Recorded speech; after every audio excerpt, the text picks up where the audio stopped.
یہ بنیادی بات ہے. انہوں نے کہا کہ میں اس پہ کمپرومائز نہیں کروں گا، اور جو ایک نقصان ہمیں ہوا تھا نواز شریف کے باہر جانے سے، وہ جو ڈیمیج ہوا، تو ہم اب وہ غلطی دوبارہ میں نہیں کر سکتا کہ میں کمپرومائز کروں یا پریشر میں آؤں، پولیٹیکل پریشر اس طرح کا، تو میں یہ کام کروں. تو یہ چیز انہوں نے مجھے 4 دن پہلے بتا دی تھی. اور انہوں نے یہ بھی بتایا پرائم منسٹر نے کہ میں نے آگے بڑھنا ہے، اور اس کے لیے بڑی سے بڑی قربانی بھی دینی پڑی تو میں دے دوں گا. اور اس میں ظاہر ہے بڑی سے بڑی قربانی کون سی ہے، وہ اقتدار کی ہے. لیکن جو ان کی گفتگو سے مجھے ایک اندازہ ہوا کہ وہ اس وقت کچھ بھی ہر چیز کو فیس کرنے کے لیے وہ تیار ہیں.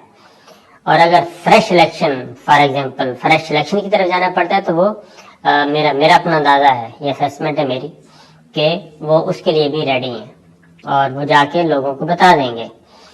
تو یہ چیز ان کے اندر تھی جی. اور اس لیے انہوں نے یہ واضح کر دیا تھا کہ یہ میں کسی قسم کا کوئی کمپرومائز نہیں کروں گا. اس کے لیے جو آتا جائے گا وہ رگڑے میں 100 دفعہ. تو پھر میں نے کچھ وزراء کے بارے میں پوچھا تھا، تو انہوں نے کہا کہ میرا یہ مسئلہ نہیں ہے.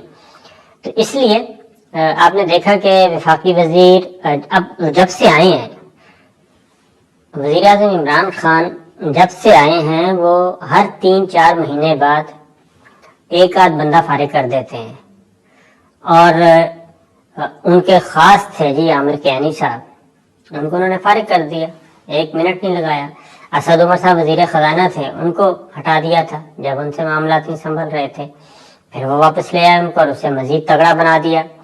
اسی طریقے سے جہانگیر ترین صاحب، اسی طریقے سے فواد چودھری صاحب، اسی طریقے سے فردوس عاشق اعوان صاحبہ، یہ ری شفلنگ وہ کر رہے ہیں. تو آئندہ بھی وہ اسی انداز میں کھیلیں گے. تو جناب رپورٹ آ چکی ہے.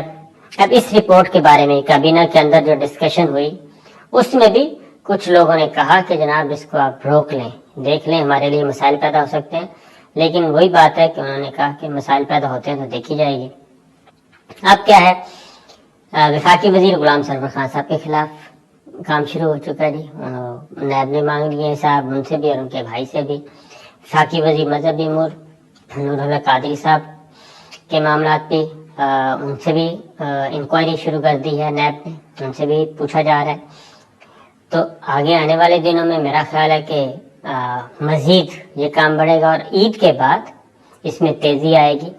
اب آتے ہیں یہ شوگر کرائسس کی جو رپورٹ آئی ہے، کچھ چیزیں میں پچھلی ویڈیو میں بتا چکا ہوں. اب آگے کیا ہوگا جناب، وہ اس انکوائری رپورٹ میں، کمیشن کی رپورٹ میں انہوں نے کسی کو بھی معاف نہیں کیا، کسی کو معصوم نہیں کیا، کسی کو بے گناہ نہیں کیا. اسد عمر صاحب کا سٹیٹمنٹ بھی ریکارڈ ہوا، رزاق داؤد صاحب کا بھی، اور وزیر اعلیٰ پنجاب کا بھی. اس میں انہوں نے ایک بات لکھی وزیر اعلیٰ سندھ کے بارے میں. وہ نہیں آئے لیکن ان کو لکھا کہ جناب انہوں نے اومنی گروپ کو 4 ارب روپے یا اس سے زیادہ کے پیسے دیے. اب یہ ساری چیزیں آ گئیں اور انہوں نے کہا ہے کہ یہ ایک تو لیجسلیشن کریں، دوسرا ان کے خلاف کارروائی کریں. اب جو اگلی عید کے بعد جو معاملہ ہونا ہے، اس میں جی مجھے لگ رہا ہے کہ اگر عثمان بزدار صاحب اس میں پھنسے اور ان کی طرف انگلیاں جانا شروع ہوئیں، تو وزیر اعظم عمران خان ان کو بچانے کے لیے نہیں آئیں گے. اور وہ اس بارے میں بڑے کلیئر ہیں. اور اگر ایسا ہو جاتا ہے تو پھر آپ ذرا سچویشن دیکھ لیں کہ کیا ہوگی. دوسری بات یہ ہے کہ پنجاب میں بھی عید کے بعد ری شفلنگ ہونی ہے کابینہ میں. جو لوگ ان کو کر رہے ہیں نا، بلیک میل کر رہے ہیں، اور شفافی ان کی گورننس بھی صحیح نہیں ہے، ان کی وزارتوں کی، ان کو بھی چینج کریں گے اور نیا خون لے کے آئیں گے. ایک چیز. دوسری بات یہ ہے کہ عید کے بعد ایک اور کام ہونے والا ہے.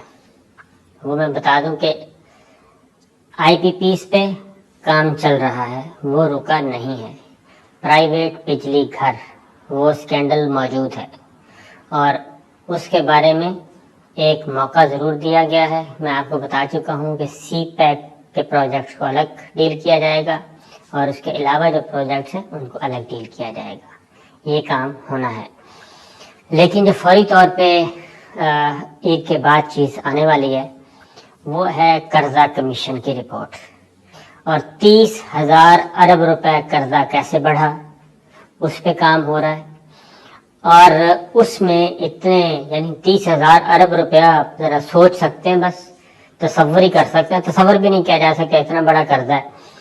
اس پہ کام ہو رہا ہے.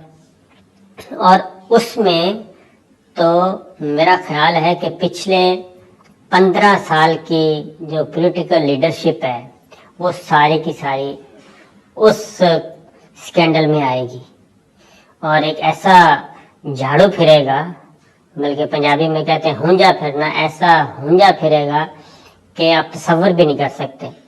تو وہ ایک بہت بڑا سکینڈل ہے اور اس میں تو آپ کو اندازہ ہی نہیں ہے کہ کتنے بڑے بڑے کارٹلز, بڑے بڑے مافیاز اس میں سے نکلیں گے. تو اس پہ بھی کام